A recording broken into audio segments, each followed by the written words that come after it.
저희가 말씀드릴 것은 참 행복으로 가는 길입니다. 근데 먼저 그 길을 가기 전에 우리가 행복하지 않게 되는 이유를 좀 먼저 살펴봐야 될 것 같습니다. 왜 우리가 자꾸 행복하지 못하게 되는지 그 이유를 좀 먼저 살펴보겠습니다. 제가 사무실에서 일하다 보면은요, 이런 전화들과 이런 질문들이 가장 많이 옵니다. 그 질문은 어떤 거냐면은, 왜 도대체 내 마음이 이렇게 불편합니까? 예수님을 믿으면서. 내 마음에 평안이 없습니다. 왜 나는 신앙이 잘 자라지 않습니까? 왜 내 믿음은 성장하지 않을까요? 왜 내 마음속에는 구원받은 기쁨과 감사가 없을까요? 내 영혼 속에는 왜 용서받은 기쁨이 이렇게 적을까요? 이런 질문들이에요. 거의 비슷한 질문들입니다. 왜 우리가 하나님을 믿으면 더 행복해지고 더 감사하고 더 만족해야 되는데 실제로 그렇지 못하고 깊은 고민과 좌절 속에서 살아가는 사람들이 정말 많은 것 같습니다. 저도 예수님을 믿고 나서요, 믿기 전보다 더 불행해졌어요. 네? 왜 우리가 그렇게 되는가? 그리스도인의 삶에서. 제가 그것을 좀 말씀드리려고 합니다.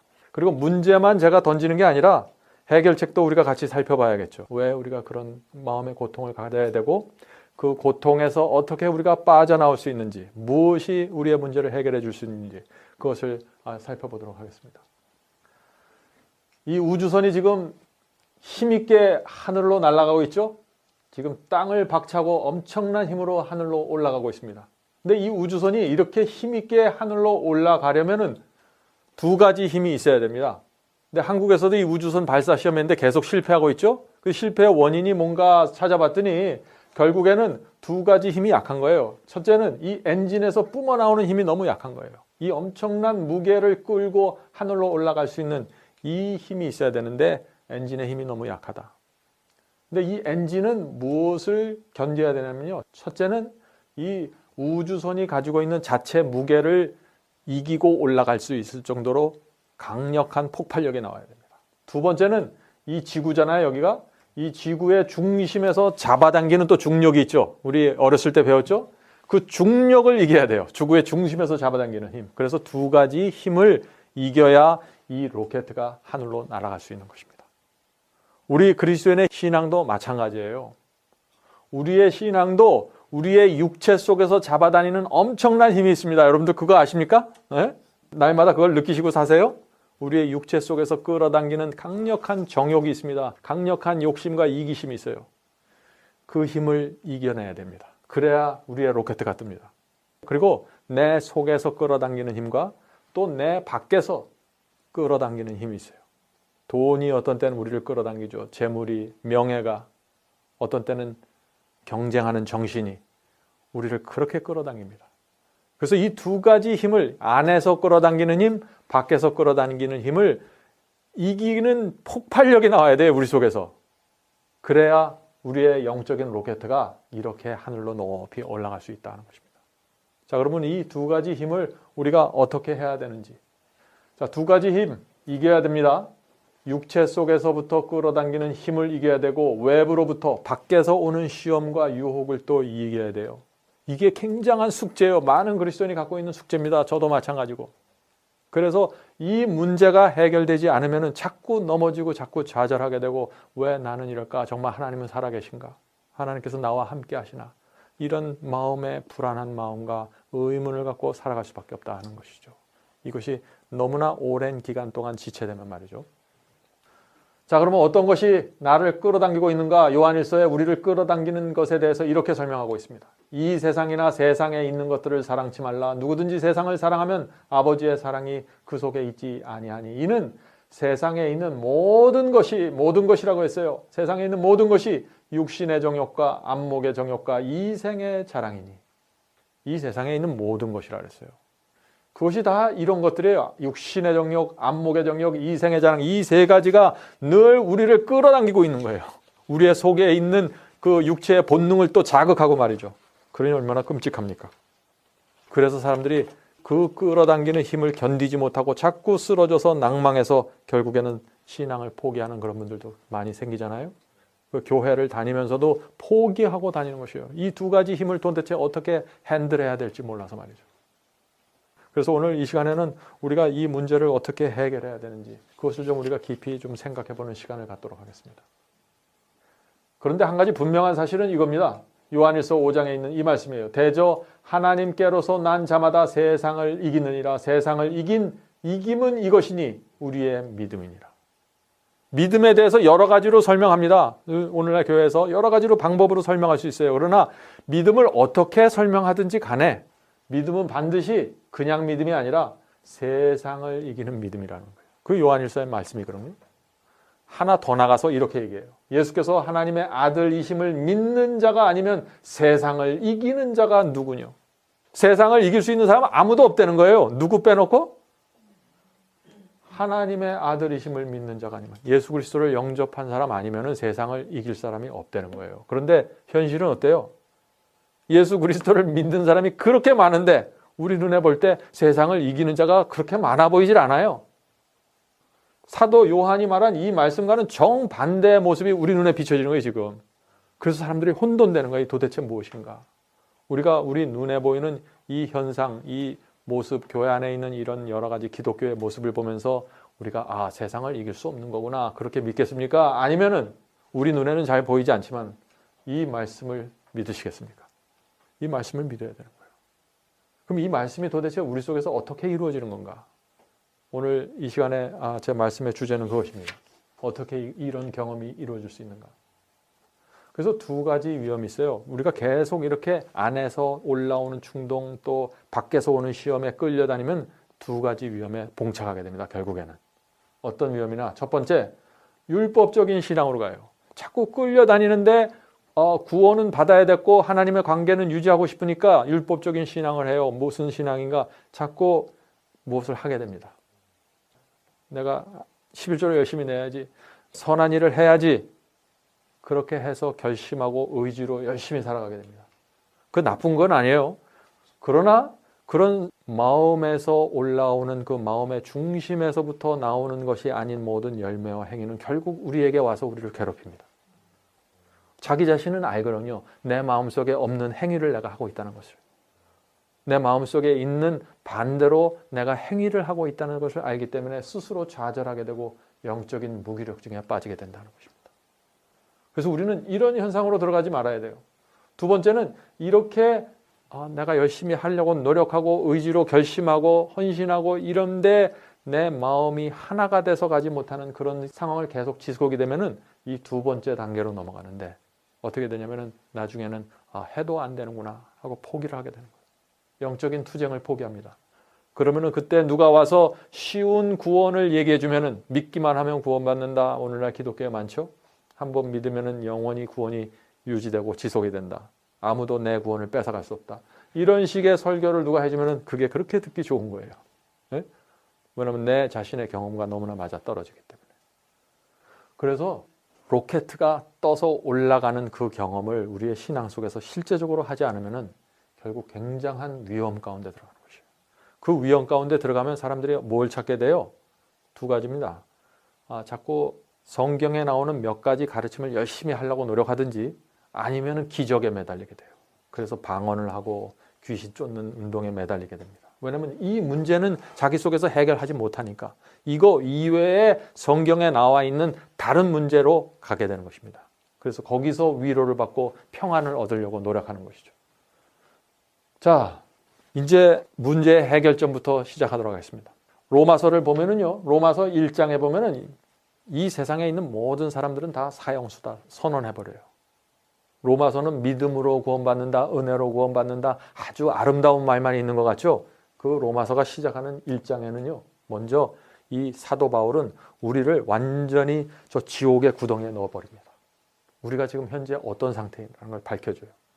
지금 이 말씀을 보세요. 곧 모든 불의, 추악, 탐약, 악의가 가득한 자요, 시기, 살인, 분쟁, 사기, 악독이 가득한 자요, 수군수군하는 자요. 수군수군 안 하는 분 계십니까? 여기 지금? 비방하는 자요, 하나님의 미워하시는 자요, 능욕하는 자요, 교만한 자요, 자랑하는 자요, 악을 도모하는 자요, 부모를 거적하는 자요, 우매한 자요, 배악하는 자요, 무정한 자요, 무자비한 자라. 저희가 이 같은 일을 행하는 자는 사형에 해당한다는 하나님의 정하심을 알고도 자기들만 행할 뿐 아니라 또 그 일을 행하는 자를 옳다 하느니라. 이런 일을 하는 사람들도 구원받는다고 가르치지 말라는 얘기예요. 안 된다는 얘기예요. 이런 사람들에게 뭐예요? 사형이 내려져 있다는 거예요. 사형이. 그래서 로마서에서 사도 바울은 복음을 설명하면서 이 세상에 있는 모든 사람을 사형수다라고 선언하고 시작합니다. 그게 복음을 받아들이는 우리의 자세가 돼야 돼요. 우리가 뭐예요? 사형수예요. 사형수. 사형수가 진짜 여러분 사형수라고 느끼십니까? 네? 사형수라고 느끼세요? 그거 굉장히 중요한 것입니다. 정말 우리가 사형수입니까? 여러분들은 어떻게 생각하세요? 정말 내가 사형수인지. 이 첫 번째 스텝에 내가 사형수라는 사실을 인식하지 못하거나 인정하지 않으면요, 그 다음 단계로 넘어갈 수가 없어요, 이 복음이. 문제는 뭐예요? 우리가 사형수인데 사형수라는 것을 모르는 것입니다. 또 사형수라는 사실을 알아도 그걸 그렇게 인정하고 싶지 않아요. 잊어버리는 것이에요. 우리가 이렇게 멋진 옷을 입고 아름답게 하고 나오니까 사형수처럼 보이지 않잖아요. 우리 얼굴이 얼마나 행복합니까? 오늘 아침에. 근데 실제로는 사형수라는 거죠. 하나님께서 사형을 선고하신 거예요. 저 인간이 사형을 선고한 게 아니에요. 이 지구에 사는 모든 사람은 사형수. 거기서부터 시작하는 거예요. 단 한 사람도 거기에서 빠져나올 수 있는 사람은 없다는 것입니다. 제가 오래전에요, 이 사형수에 대한 책을 읽었습니다. 이거 서대문 형무소거든요. 오래전에, 지금은 없죠. 지금은 박물관이 되어 있는데, 서대문 형무소에서 사형을 받은 사람들에 대한 이야기를, 어떤 간수가 그 이야기를 썼어요. 그 이야기를 읽어보면요, 판사가 사형을 선고하는 그 장면부터 나오거든요. 그 책이. 판사가 사형을 선고했어요. 어떤 죄인에게. 그럼 그 죄인이 어떻게 반응할까요? 사형을 선고받았으면. 많은 사람들이요, 그 자리에서 실실한대요. 어떤 사람은 그 자리에서 완전히 그냥 주저앉고 펑펑 운대요. 정신을 잃어버리는 거예요. 그게 사형수예요. 그게. 그 모습을 여러분도 한번 상상해 보시기 바랍니다. 그런데 우리는 분명히 하나님으로부터 사형을 선고받았는데 우리 마음이 전혀 모르고 살아가고 있어요. 전혀 다른 거를 생각하고 있어요. 왜 그럴까요? 그래서 우리가 하나님을 믿는다고 하지만은 하나님을 만나지 못하는 거예요. 성경은요, 사형수가 읽어야 되는 책이에요. 사형을 받은 사람이 읽어야 그게 복음이 돼요. 네? 사형수만 깨닫고 느낄 수 있는 말씀으로 성경이 가득 차 있습니다. 성경을 읽는데 내가 어느 정도는 좀 의로운 줄 알았어요. 난 어느 정도는 착하니까. 옆집에 누구보단 낫다고 생각했죠. 그러니까 내가 성경을 읽어도 용서의 기쁨도 없고 감격도 없고 아무것도 없는 거예요. 사형수가 돼야 됩니다. 이거는 복음을 설명하는 데 있어서 굉장히 중요한 거고 사도 바울의 복음을 설명한 방법이에요. 그래서 사도 바울이 그 얘기부터 시작하는 것이에요. 이 서대문 형무소에 가면은요, 참 재미있는 게 있는데 이 사람들이 이 안에서 사형수들이 이 범죄자들하고 같이 화투를 친다 그래요. 화투를 치면은 그 내기 화투를 치는데 그 500원, 1000원 갖고 싸워요. 예? 내일이면 사형 받을 수도 있는 사람들이에요, 이 사람들이. 근데 500원, 1000원 갖고 싸우는 거예요. 이게 사형수 모습이에요. 우리가 이 세상을 그렇게 살 수 있는 거예요. 성경은 이 세상 지구를 옥이라고 부릅니다. 그죠? 이 지구를 옥이라고 불러요. 이 지구 전체가 하나님께서 보실 때는 감옥서예요. 사형수들이 가득 차 있는 감옥서예요. 저 아파트들 멋있죠? 저 아파트들 얼마나 깨끗해요? 사형수가 잔뜩 들어가 있는 것이에요. 지구 전체가 사형수의 감옥서예요. 근데 문제는 뭐냐? 우리가 우리 자신을 생각할 때 제가 그랬어요. 저도 늘 겸손하게 말하기 위해서 저도 죄인입니다 라고 많은 분들에게 말했지만은 저는 한 번도 제가 사형수라고 생각한 적은 없습니다. 죄인이라고 표현한 것도 제가 겸손하게 말하기 위해서 제가 그렇게 표현했던 것인지, 그러니까 어떻게 돼요? 제가 하나님을 만나지 못하겠어요. 하나님의 용서하시는 그 은혜가 뭔지 느낄 수가 없는 거예요, 도대체. 그러면서도 나는 항상 제 마음속에 고민은 왜 나는 하나님의 용서가 이렇게 마음에 와 닿지 않을까? 제가 이유를 알은 거예요, 나중에. 내가 사형수가 아니었구나. 사형수만 그걸 알 수 있거든요, 사형수만. 그리스도는 오직 누구에게만 구세주가 될 수 있어요? 사형수에게만 구세주가 될 수 있는 것입니다. 5년형, 10년형 사는 사람들은요, 구세주가 필요 없어요. 5년형, 10년 살다가 나오면 돼요. 그렇잖아요. 거기 열심히 잘 살면 모범수로 해서 일찍 석방돼요, 또. 그런데 내가 5년형 받은 사람이다. 내가 경범죄인이다. 그래서 잠시 감옥소에 들어가 있다. 그렇게 하면 어떻게 돼요? 그런 상태에서 예수님을 믿으면은요, 사형수만 느낄 수 있는 감격이 없고 그냥 5년? 그래 나 5년 감면받았어. So what? 이렇게 되는 거예요. 그래서 변화가 생길 수가 없는 거예요. 내가 용서를 경험해도 5년형 그 수준의 용서를 경험하게 되는 거예요. 성경이 말하는 그 수준의 용서의 감격은 없는 것입니다. 그래서 뜨거운 신앙, 폭발적인 신앙이 안 나오는 거예요. 하나님께 사면을 받은 자만 그 신앙이 나오는 거거든요. 사면을 받은 자만.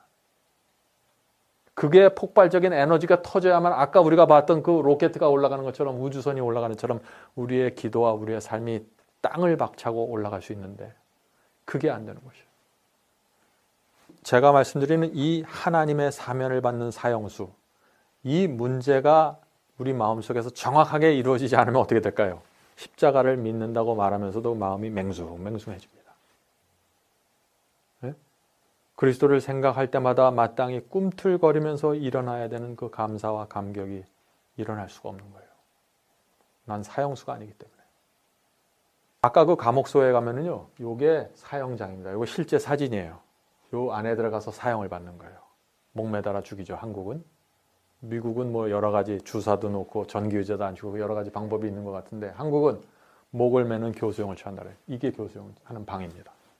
근데 이 아침에 이제 사형수들이 오는데 사형수들이 제일 싫어하는 게 뭐냐? 아침에 누가 면회 왔다 그러는 거예요. 왜? 사형은 아침에 이루어진대요. 그러니까 아침에 누가 면회 왔다 그러면 질색하는 거예요. 네? 오늘 사형 받는 날이야 그러면 감옥소에서 아무도 안 나와요. 안 나오는 거예요. 그래서 이 간수들이 불러내기 위해서 면회, 누구 면회 그러는 거예요. 그럼 사람들이 이제 면회인 줄 알고 가는 거예요. 기분 찜찜한 거예요. 근데 거기서 오른쪽으로 가면 면회실이고 왼쪽으로 가면 사형장이에요. 그래서 감옥소에서 나오면은 이 간수가 나를 오른쪽으로 데려가나 왼쪽으로 데려가. 그게 조마조마하면서 그것을 기다리는 거예요. 그게 사형수예요. 매일 아침마다 혹 누가 부르면 어떨까? 그게 사형수예요. 제가 이렇게 강조하는 이유는 우리 마음속에 이게 깊이 들어가야 이제 제 설교 후반부에 나온 그 감사와 감격 부분에 가서 여러분의 신앙이 정말 하나님께 매달리는 감사함으로 채워지기 때문에 제가 강조하는 것입니다. 자, 이분이 이제 이렇게 해서 좌회전 어디예요? 사형장이에요. 사형장으로 가는데 무도 간수가 옆에서 두 사람이 잡는다 그래요.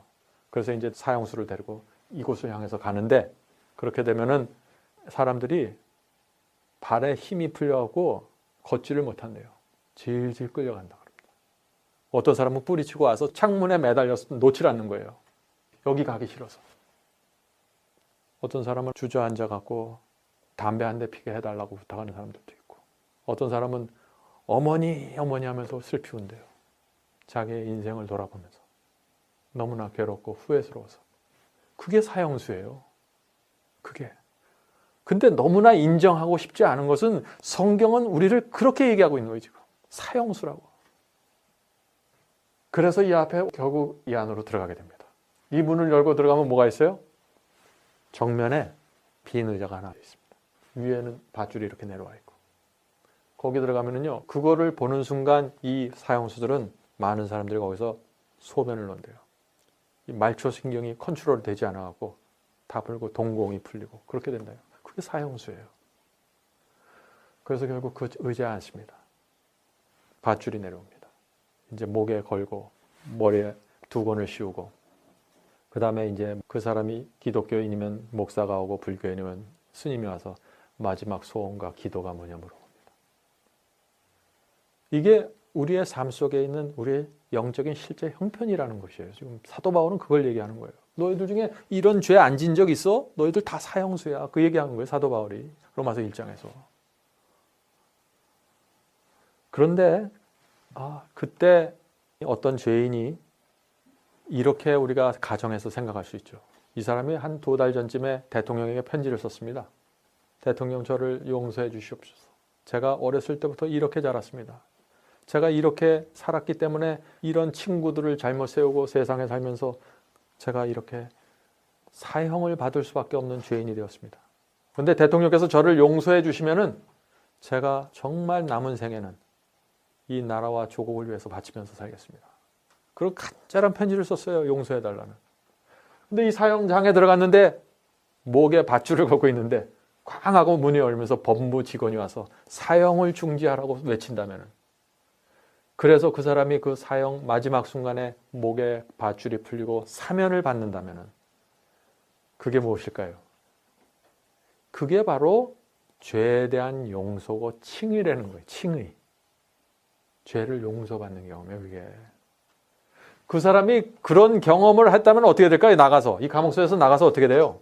뛰쳐나가서 나를 용서해 주신 대통령을 향해서 달려갈 거 아니에요? 청와대로.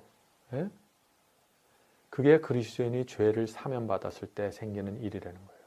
그게 거듭남이고 그것이 칭의라는 것입니다. 그래서 이 모든 경험은 결국 어디서 시작하냐?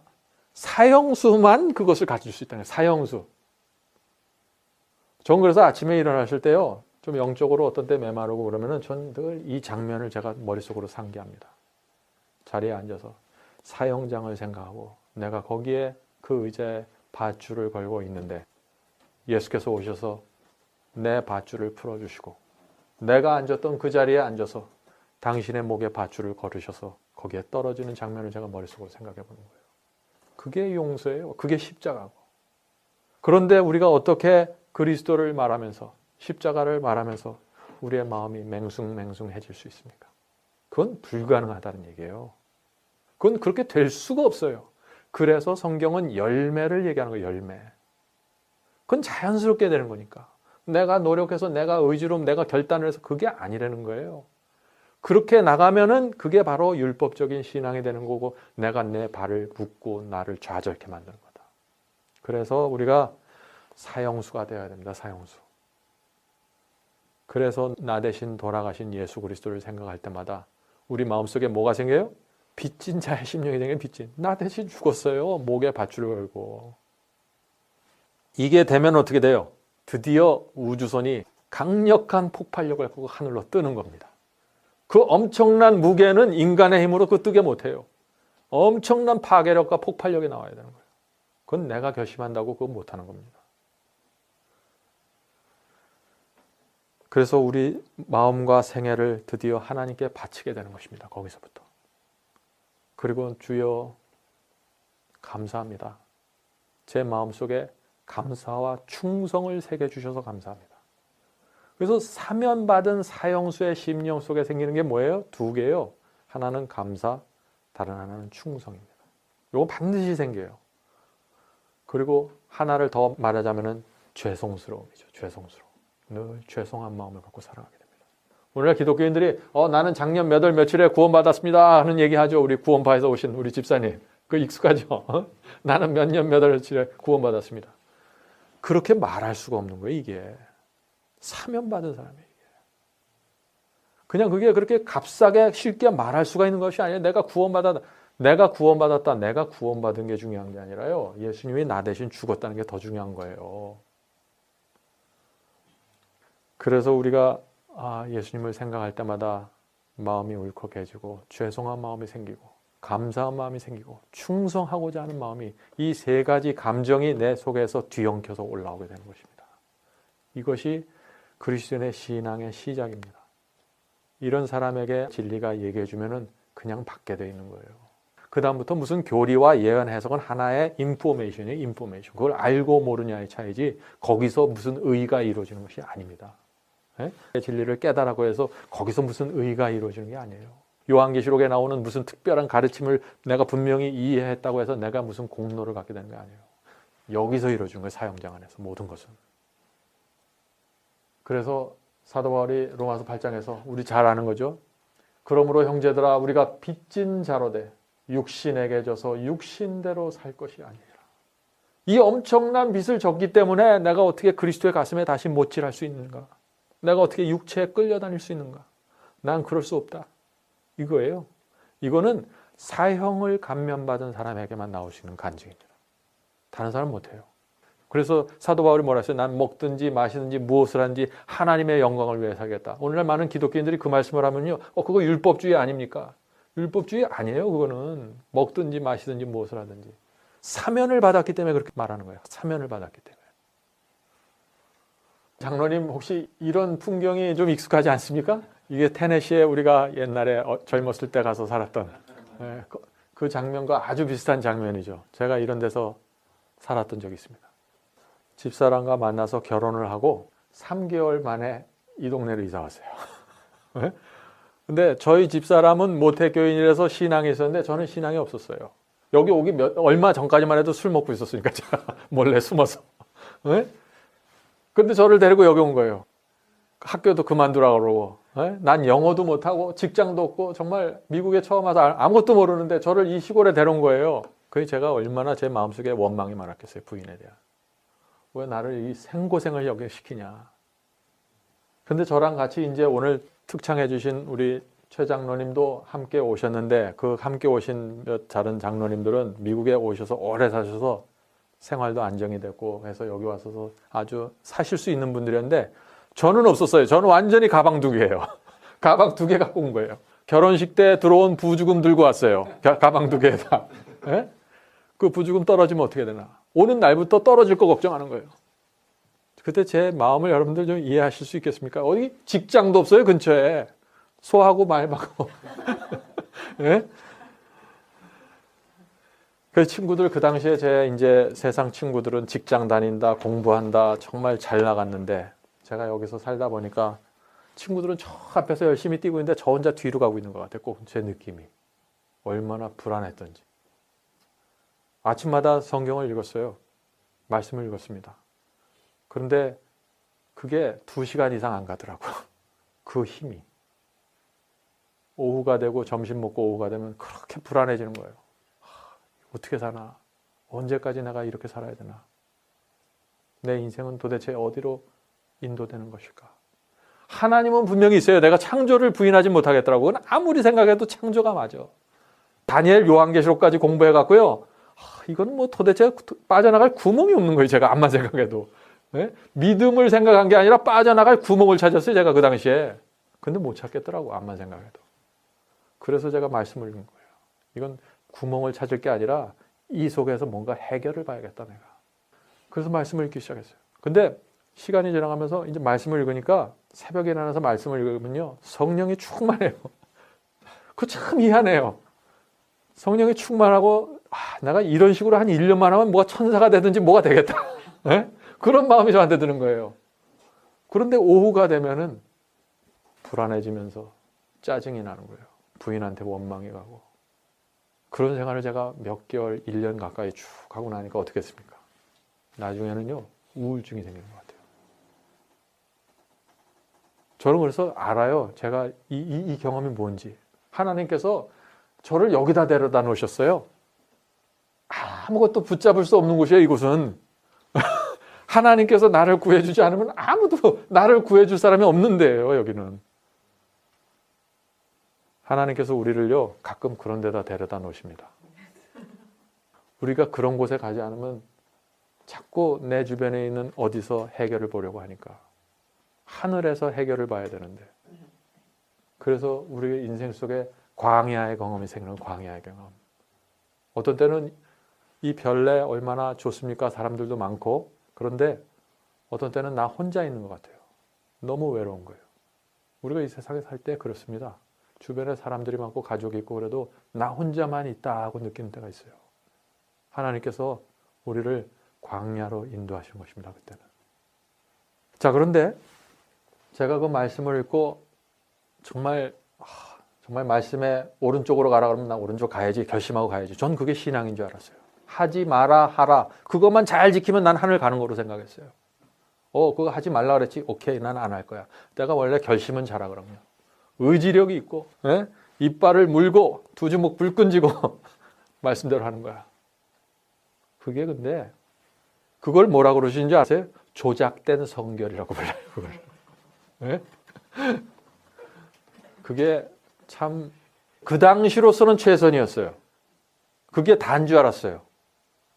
그런데 내가 나를 봐도 부자연스럽고 주변에서 나를 봐도 부자연스러웠을 거예요. 그런데 그렇게 살았습니다. 제가 제일 힘들 때가 언제인 줄 아세요? 오후가 돼서 이제 영적으로 탁 떨어져 있는데 저희 집사람하고 짜증을 내고 그 집사람이 맞는데, 저희 집사람이 맞는데 제가 자꾸 짜증이 나는 거예요. 제 마음이 불안하니까. 그래갖고 좀 다투고 내가 좀 원망하는 얘기를 하잖아요. 그럼 저희 집사람이 저기서 찬미를 불러요. 무슨 찬미를 부르냐면 내일 일은 난 몰라요. 하루하루 살아요. 예? 이거 뭐라 그래요? 약 올리는 거예요, 이게. 예?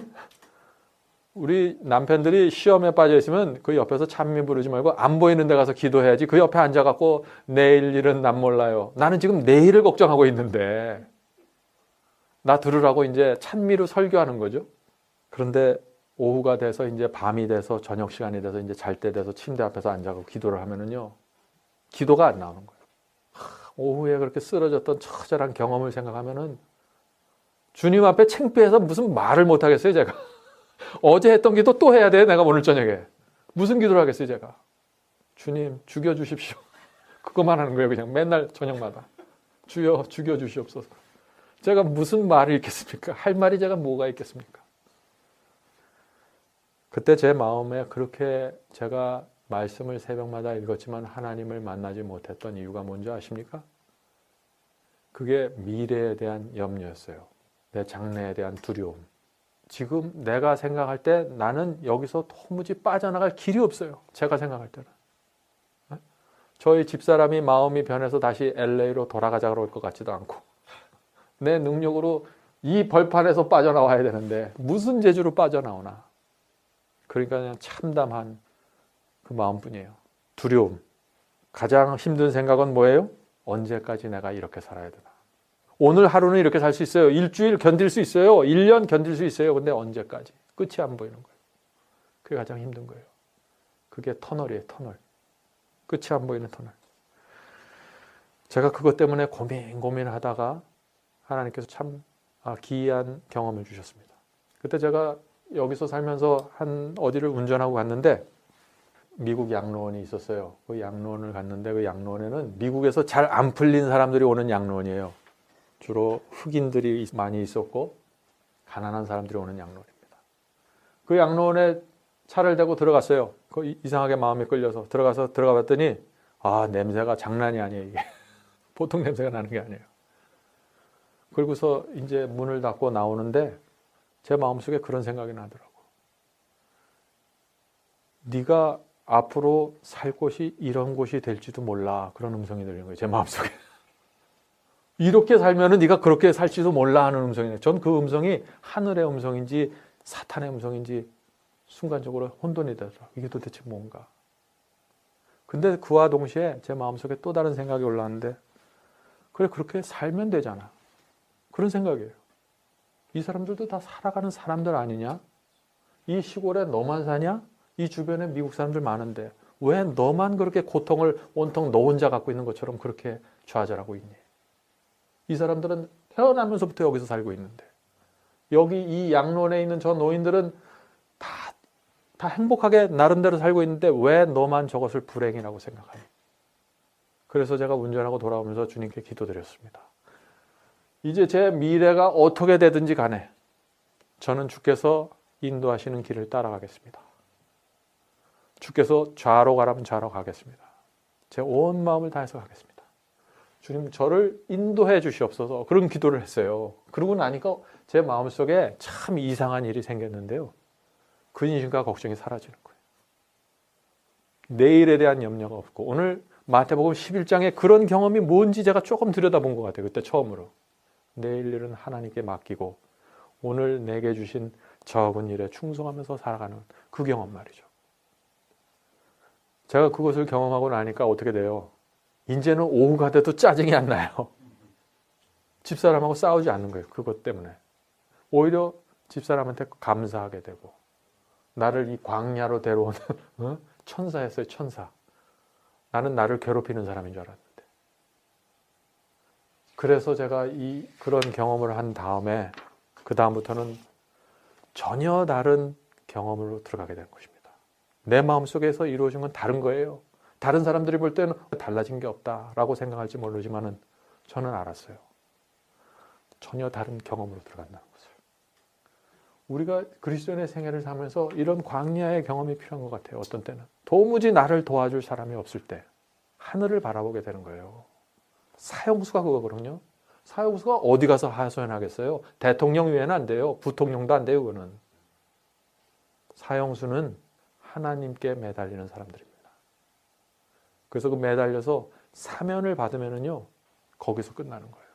거기서 칭의가 이루어지고 용서가 이루어지고 성화로 들어가는 것입니다. 성화. 이렇게 되면 어떤 사람은 또 질문하죠. 그러면 뭐 한번 그렇게 사면 받으면 다시는 죄를 안 짓습니까? 죄를 질 수 있죠. 용서받은 사람도 죄를 질 수 있고 넘어질 수 있습니다. 그러나요, 이 사형수가 됐다 사면 받은 사람은 전혀 다른 거예요. 그건 또 거기서 머물러 있을 수가 없어요. 이 사면이 뭔지를 알기 때문에. 넘어져도 다시 일어나서 주님께 나가고 그의 회개는 더 깊어지고 더 넓어지고 더 높아지게 되는 것입니다. 그러나 사면받지 않는 그냥 5년형, 10년형 받은 죄인으로서 우리가 사면을 받으면은요, 그거는 전혀 다른 또 경험이에요. 이해하시겠죠? 이 두 가지 경험이 어떻게 다른지? 굉장히 중요한 것입니다. 다 똑같이 죄를 짓는 것 같죠? 다 똑같이 연약해 보이죠? 다 똑같이 먹고 사는 것 같죠? 전혀 달라요. 이 두 차이를 정확하게 이해할 수 있고 영적으로 우리가 이해해야 되는 것입니다. 그래서 미래에 대한 두려움 그때부터 사라지게 됐고 주님의 말씀을 이제 하나하나 받아들이면서 따라가게 됐습니다. 우리 어린아이들이 피자 먹으면 어떻게 돼요? 피자에서 고기 맛있는 부분만 먼저 골라 먹잖아요. 우리가 그래요. 하나님의 말씀도 내가 받을 수 있고 내가 동의하는 것 그 부분 한 조각 딱 받아들이고 나 피자 맛 안다 그래요. 나머지는 모르면서. 그래서 우리가 하나님께 우리를 마음과 생애를 드려야 된다 하는 이것은 전체를 바치지 않으면은 우리가 드리지 않는 부분에서 항상 문제가 생깁니다. 똑같은 문제가 반복이 돼요. 네? 그렇기 때문에 사람들이 더 좌절하게 돼요. 왜? 어제 넘어졌던 거 오늘 또 넘어지고 그리고 내일 또 넘어질 거 그럼 알아요. 그래서 자꾸 좌절하게 되는 거예요. 그래서 우리 자신을 하나님께 드려야 됩니다. 근데 그 경험은 어디서부터 시작돼요? 우리가 사형수가 돼야 시작되는 것이에요. 그 경험은.